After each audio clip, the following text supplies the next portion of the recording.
Hey, it's Luke with the Midweek Geek. RGCWV, Random Geek Culture in West Virginia, this is an offshoot of. And I just came back from Disney during the Game Awards. I was right about the fact that Spider-Man wasn't going to win anything. I'm not 100% happy about that, because it was an amazing game, but there was a lot of games that it was going up against. But that's not why I was talking today. So, I was talking about Disney. So, if you're a geek and you're going to Disney, I think that there's a few things you need to hit.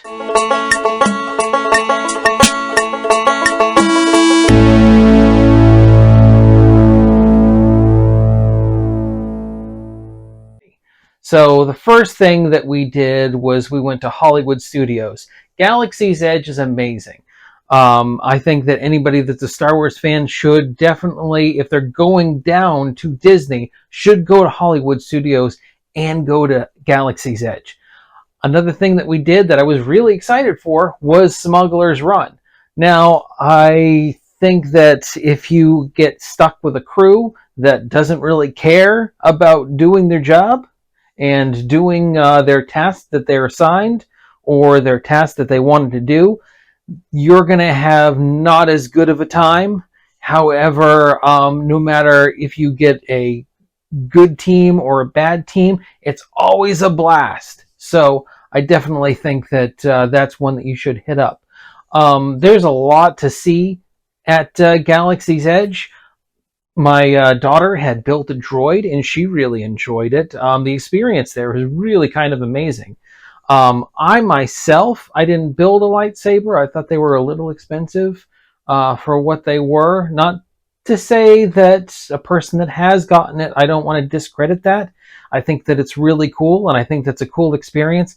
I personally didn't think that I needed to do that. I was already spending enough money at Disney.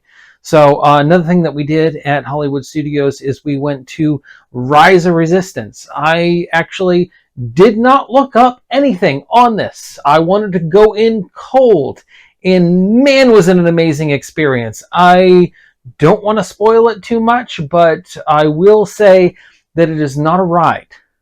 I will say that it is a total experience. It's amazing. The entire thing is just, you're put right into the movies. It's the sequel trilogy movies that you're being put into. I mean, if you couldn't tell from the title, Rise of Resistance. But anyway, it's really fantastic. And if you can, it is totally worth the extra $20 per ticket that you're going to pay to Lightning Lane that.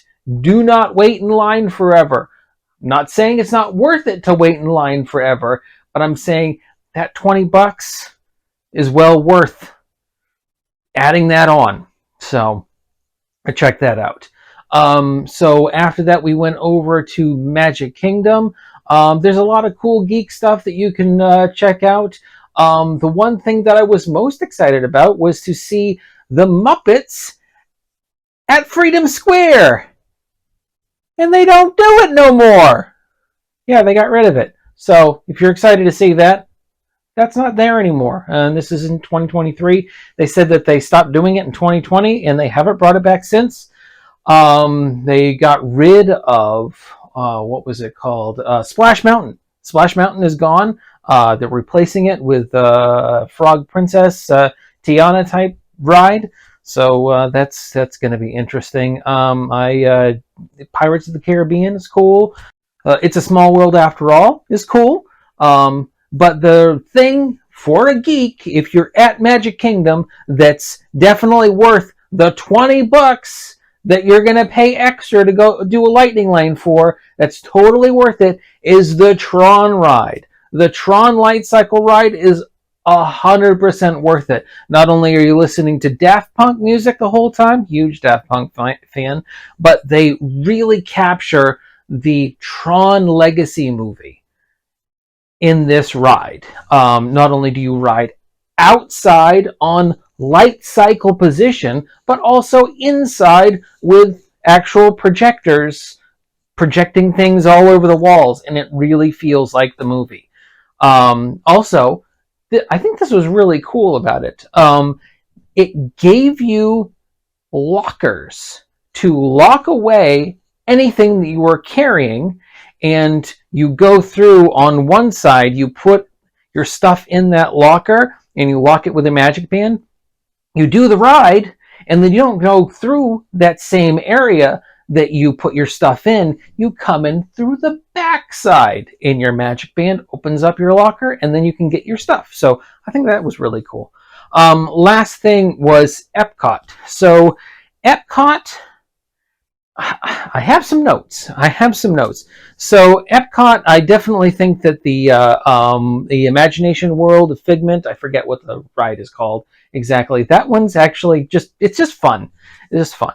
So the Figment rides, kind of interesting. Going up into the globe, doing the spaceship Earth thing. I think that's what it's called. That one's cool. I mean, it's not really geeky, but I mean, if you geek out about Epcot, go do that, because it's actually a lot of fun. The one that everybody is talking about, though, the Guardians of the Galaxy ride, I'm gonna say I'm not a huge fan. I'm a huge Guardians of the Galaxy fan, but that ride was just okay. I mean, it was a mishmash of kind of like Space Mountain, if you've done that, and the light cycle and the rise of resistance, and it didn't work for me. It was over so fast. The acting was just okay. They were clearly phoning it in. I mean, when they did the actual Guardians of the Galaxy movie, that was fantastic. But when they did the acting for this ride, which all of the actors are there, they're just kind of not really doing a whole lot. And I'm not 100% sure, but I'm pretty sure that Rocket, that his voice is not the same person that does it in the movies. So, and everybody else is there, and it was almost like, well, we don't have to have him, so let's get somebody else and save a little money, I guess. But then they turned around and they had a surprise actor actually do the whole intro and everything. Not going to spoil it, because I was super surprised, and it is, pretty cool to see that. If you go to see Guardians of the Galaxy, it was good. It wasn't that good.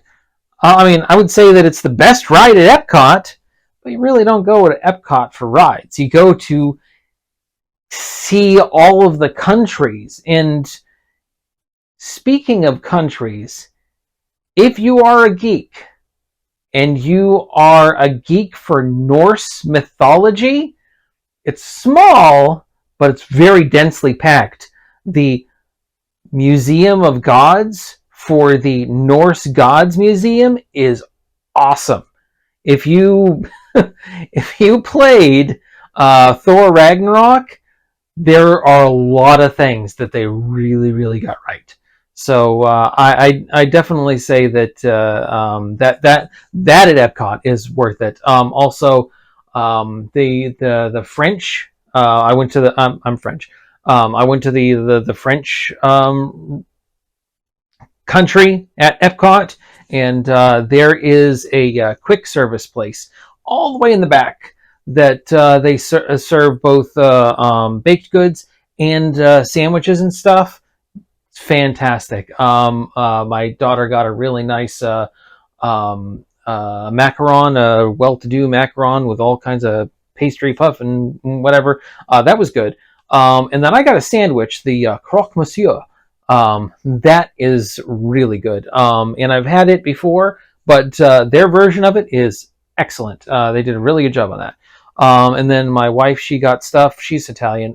She got stuff from Italy, and she really liked what she got. I don't even remember what it's called.